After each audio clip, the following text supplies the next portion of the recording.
O Senhor esteja convosco. Proclamação do Evangelho de Jesus Cristo segundo João. Este foi o testemunho de João quando os judeus enviaram de Jerusalém sacerdotes e levitas para perguntar: quem és tu? João confessou e não negou. Confessou: eu não sou o Messias. Eles perguntaram: quem és então? És Elias? João respondeu: não sou. Eles perguntaram: és o profeta? Ele respondeu: não. Perguntaram então: quem és, afinal? Temos que levar uma resposta àqueles que nos enviaram. Que dizes de tu mesmo? Ele respondeu: eu sou a voz que grita no deserto, aplainai o caminho do Senhor, conforme disse o profeta Isaías. Ora, os que tinham sido enviados pertenciam aos fariseus e perguntaram: por que então andas batizando, se não és o Messias, nem Elias, nem o profeta? João respondeu: eu batizo com água, mas no meio de vós está aquele que vós não conheceis e que vem depois de mim. Eu não mereço desamarrar a correia de suas sandálias.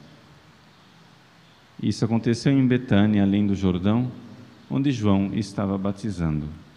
Palavra da salvação.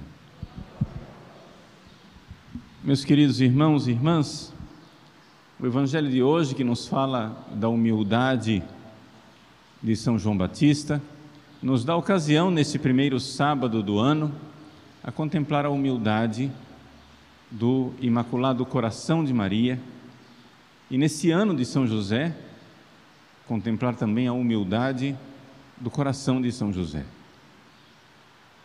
Vejam, o coração imaculado de Nossa Senhora, e quando eu digo aqui coração, eu estou falando da alma de Nossa Senhora, da alma agraciada, do Espírito, o lugar onde Deus mora dentro da alma de Nossa Senhora. O coração da Virgem Maria, desde o primeiro momento da sua concepção, ainda no ventre de Santana, o coração de Maria tinha muito mais graça de Deus, graça sobrenatural, tinha muito mais capacidade de amor do que todos os santos e todos os anjos juntos. A graça inicial da Virgem Maria, no momento da sua concepção, foi maior, a graça que Deus derramou no coração dela foi maior do que a graça que Deus tinha derramado, estava derramando ou derramará até o fim dos séculos no coração dos seus santos.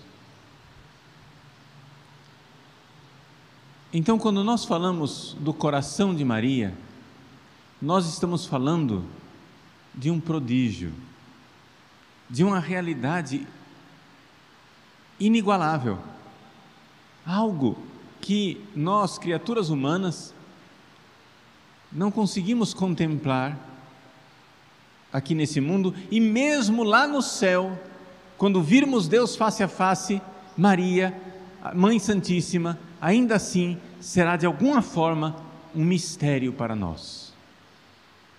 A grandeza da Virgem Maria é um mistério estrondoso.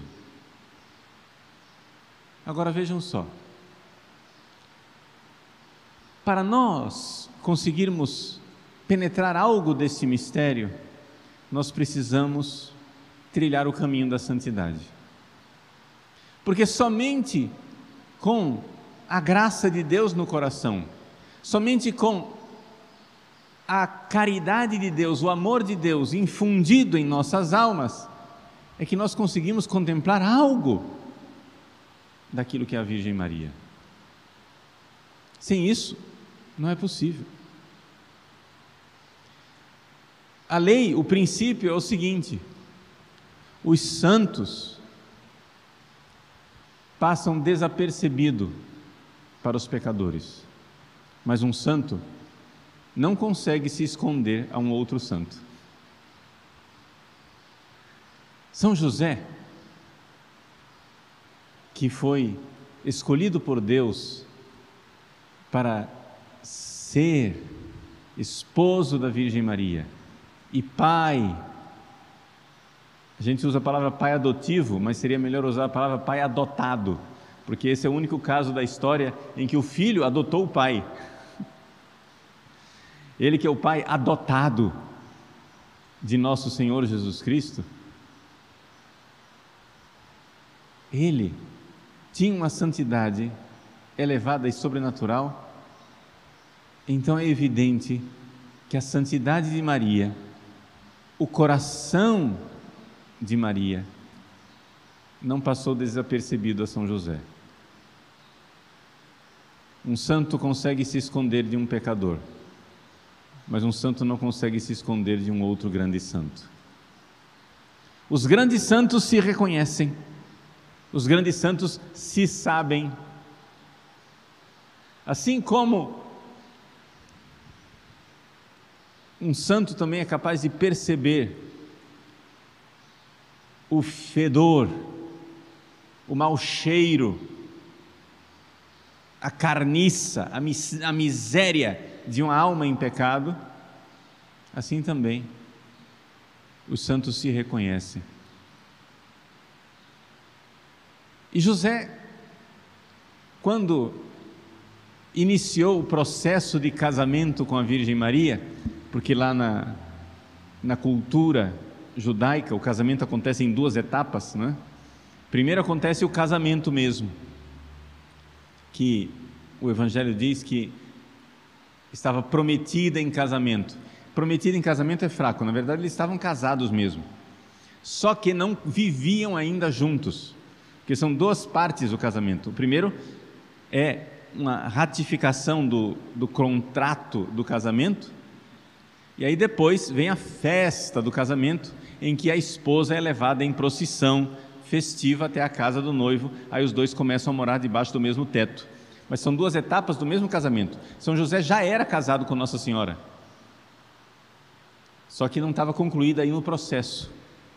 Eles já tinham ratificado o casamento, já havia o contrato de casamento, mas ainda não tinha sido feita a festa em que Nossa Senhora, festivamente, acompanhado junto com as suas amigas, as virgens, lembra da parábola das 10 virgens, né? Eis que o esposo vem, né? E aí o esposo vem e as virgens acompanham a esposa até a casa do esposo, né? Pois bem, já não tinha sido feito ainda esse convívio, não moravam debaixo do mesmo teto, mas já eram casados. A Virgem Santíssima se encontra grávida e São José, grande santo, que vê a grande santidade de Maria, ficou ainda mais abismado diante do mistério e teve medo. Teve medo como qualquer um tem medo diante do sagrado. Teve medo como Moisés teve medo diante da sarça ardente. Teve medo como qualquer um tem medo diante da manifestação do divino. E então o anjo disse a José: José, não tenhas medo de receber Maria. Aqui, a grande obediência e a grande humildade de São José. Por que eu digo humildade? Meus queridos, nós, quando estamos dispostos a receber um presente, nós temos a tendência de aceitar presentes que nós vemos que, aspas, merecemos. Eu mereço.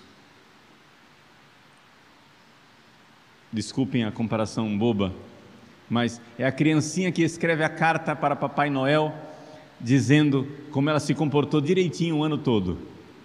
Veja, eu fiz isso, eu fiz aquilo outro, Papai Noel, então eu mereço o presente. Mas quando nós recebemos um presente, que nós, na sinceridade, na verdade da alma, vemos que é totalmente imerecido, esse presente nos humilha. E a gente tem uma tendência orgulhosa de não recebê-lo. Não quero, não, pelo amor de Deus, isso não é para mim. São José, que era muito humilde, não teve essa tendência orgulhosa, mas o fato é que ele realmente via que ele estava diante de um grande mistério e que receber Maria era demais. Ele, quando resolveu se casar com a Virgem Santíssima e viver em castidade, que os dois tinham um voto de castidade, ele escolheu uma esposa com a qual ele pudesse viver a castidade. Ele não tinha escolhido a mãe de Deus. Quando de repente ele vê que ele está casado com a mãe de Deus, não, eu não sou digno. Senhor, eu não sou digno de que entreis em minha morada. Senhor, eu não sou digno dessa esposa. E sendo um homem justo, vendo que tinha uma desproporção enorme, ele pensou em interromper o processo do casamento, que já havia iniciado, por não se sentir digno, e ficou debatendo na sua alma, ficou sem saber o que fazer. O Evangelho diz claramente que ele estava em estado de um incômodo tremendo. Ele viu que ele era indigno, que ele estava indo para uma decisão, mas o Evangelho vai e diz, e então pensando sobre essas coisas, ou seja, debatendo sobre essas coisas na sua alma, o anjo apareceu a ele e disse: não tenha medo, para com isso. E São José, humilde, recebeu o dom, recebeu o presente que ele sabia perfeitamente, com a verdade e a humildade dos santos, ele sabia que não merecia. Meus queridos, nós recebemos nesse Natal o grande dom que é Jesus. Recebemos também o grande dom que é a Virgem Maria. Recebemos o grande dom que é São José, nesse ano especialíssimo dedicado a ele. Nós não merecemos. Nós não estamos prontos para receber isso. A nossa tendência é aquela tendência de São Pedro: afasta-te de mim, Senhor, porque sou pecador. Eu não sou digno. E no entanto, Deus nos diz: não tenham medo. Deus se apresenta como uma criança, como um menino, para dizer: não tenham medo. Deus se apresenta diante do dom de uma mãe bondosa, Maria, para dizer: por que você tem medo de uma mãe tão bondosa? Deus se apresenta com o presente extraordinário de São José e diz: por que você tem medo de um pai tão amoroso? Não tenha medo. Vamos receber os dons de Deus humildemente, sabendo que não os merecemos. A humildade do coração de Maria, somente um abismo de humildade é que podia receber o dom de ser a mãe de Deus. A humildade de São José, somente um abismo de humildade é que podia receber o dom de ser o esposo da própria mãe de Deus e o pai adotado do próprio Filho de Deus. E nós, quando nos aproximamos da comunhão, criamos dentro de nós um abismo de humildade? Ou entramos na fila da comunhão altivos, como quem diz: eu mereço, Meus queridos, se não fosse uma ordem de nosso Senhor, tomai e comei, quem, no seu perfeito juízo, ousaria comungar? Mas o anjo nos diz: não tenhais medo.